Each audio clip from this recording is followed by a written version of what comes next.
Yes, mambo vipi? Habari ya size.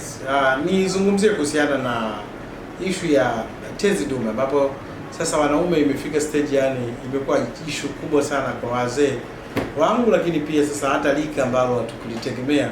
Nowadays tunakutana na kitu kinachoitwa tezi dume. Mind you, tezi ni ile ambayo iko katikati ya urethra pamoja na kibofu.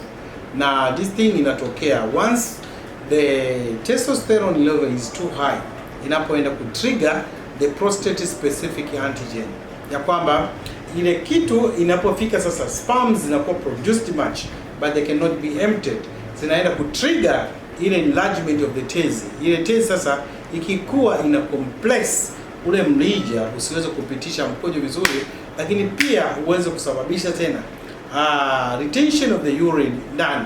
Sasa inapofika stage sasa, yani kusukuma mkojo iwe shida.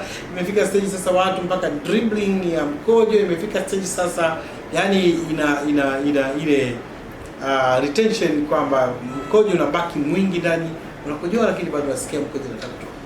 You can imagine that kind of things ambazo sasa zina disturb watu. Hii sasa imeenda mbali sasa mpaka inakata nguvu za kiume. Sasa imagine.